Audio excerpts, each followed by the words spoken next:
A star arose, and so arose 3 astrologer priests from the east: science, theology, and song. Why set out on such a journey? Why leave their warm, safe, familiar libraries and laboratories?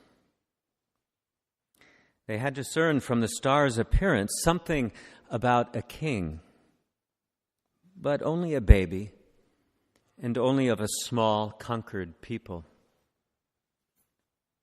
Science, she hoped for the truth about the stars. Theology, he for proof of the stars' maker. Song, she for a vision of beauty never seen since the stars were made. And all 3 for wealth and fame. The star quickly disappeared, and the 3 quickly despaired. Why had they so unwisely set out on pilgrimage?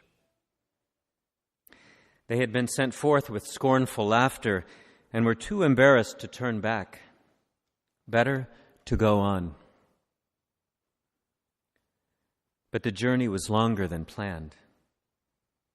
It had been foolish to hope for truth or proof or visions of beauty.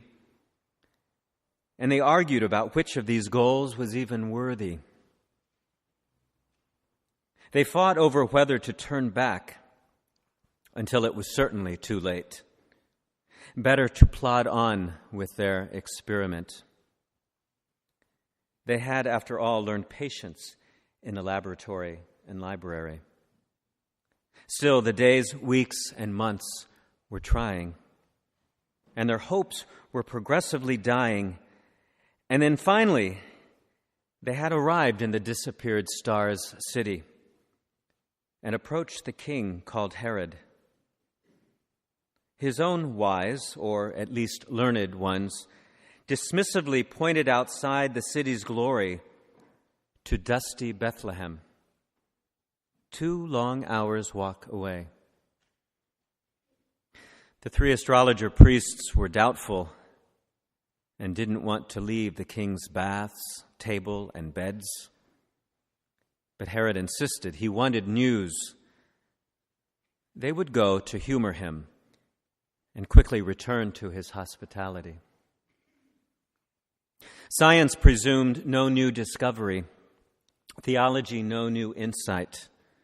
Song, certainly no beauty in the sticks. Yet as soon as they set off, that nearly forgotten star showed itself. And despite themselves, they hurried after it.